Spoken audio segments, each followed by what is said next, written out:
Olá, minha amiga, olá, meu amigo, como é que vocês estão? Bem-vindos a mais um episódio onde estudamos o Livro dos Espíritos. Sempre acertei! Que bonitinho! Essa daqui é a capa original do Livro dos Espíritos, caso você não tenha... Aliás, eu nunca falei isso, né? Então você não é obrigado a adivinhar, mas sim, a capa original da primeira edição do Livro dos Espíritos.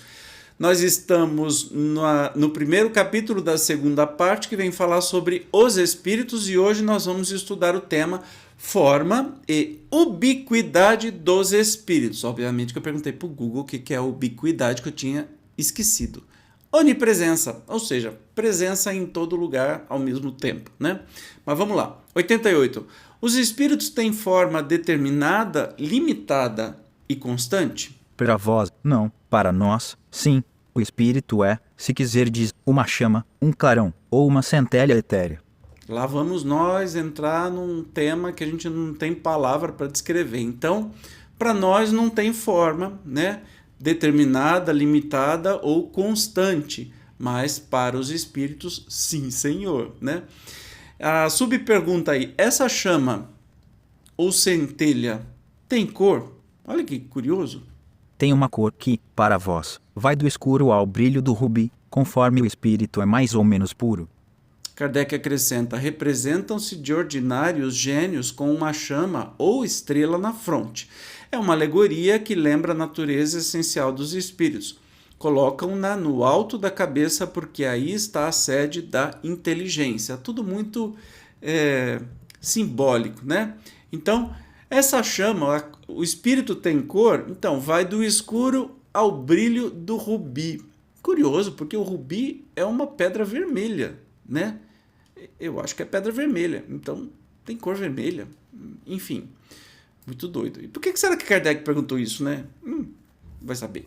89. Os espíritos gastam algum tempo para percorrer o espaço? Sim, mas fazem-no com a rapidez do pensamento.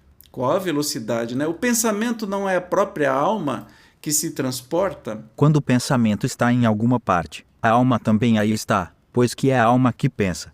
O pensamento é um atributo. Então, o pensamento é um atributo do espírito. E a velocidade que o espírito se desloca pelo espaço é na velocidade do pensamento. Nós não estamos falando da velocidade da luz, é do pensamento. Que é muito mais rápido que a da luz. Pelo menos eu acho. Doido, né? Então, assim, é instantâneo. Pensou, tá lá. Já pensou que maravilha, gente? Mundo espiritual é super legal. Claro, se a gente não tiver atolado no meio de alguma coisa enroscada de tanta besteira que a gente fez, né? Então, prepare aí, porque a gente vai se divertir depois de desencarnar se a gente fizer as coisas tudo certo, claro. 90. O espírito que se transporta de um lugar a outro tem consciência da distância que percorre e dos espaços que atravessa ou é subitamente transportado ao lugar onde quer ir? Dá-se uma e outra coisa. O espírito pode perfeitamente, se o quiser, inteirar-se da distância que percorre, mas também essa distância pode desaparecer completamente, dependendo isso da sua vontade, bem como da sua natureza mais ou menos depurada. Opa, então assim, está no controle do espírito que isso seja instantâneo, pode ir de um lugar para o outro instantaneamente, ou pode ir passeando, vendo a paisagem. Olha, eu quero ir para Júpiter, lá bater na porta de Mozart. E caso você ache que eu estou falando besteira, a Revista Espírita, na primeira edição, vem trazer aí detalhes da morada de Mozart em Júpiter. Então, se eu for um espírito moralmente adiantado, eu posso ir curtindo a paisagem, vendo os planetas, né? Sair da Terra, vou para a Lua, depois tá legal. Agora, se eu quiser e for moralmente adiantado, eu pisco e tô na porta do Mozart. E vou bater na porta. Eu não sei como é que bate, mas enfim, a gente só tem termo que a gente consegue usar, né? É coisa de endoidecer. E vamos parar de devagar, vamos para 91. A matéria opõe obstáculo aos espíritos? Nenhum. Eles passam através de tudo. O ar, a terra, as águas e, até mesmo o fogo lhes são igualmente acessíveis. Olha que interessante. Lembra disso? Para quando você ficar lendo romance espírito, dizer assim, olha que no centro espírita tem uma proteção que os espíritos não podem penetrar e passar aquela proteção. Então, estão contrariando o livro dos espíritos, estão contrariando as respostas a Kardec, tá? Então, não. Os espíritos podem entrar em qualquer lugar, inclusive em centro espírita, qualquer espírito, tá? Então, especialmente, não, tá falando assim, a matéria opõe obstáculo aos espíritos, ou seja, não estamos falando da matéria que podem entrar onde bem entenderem, tá?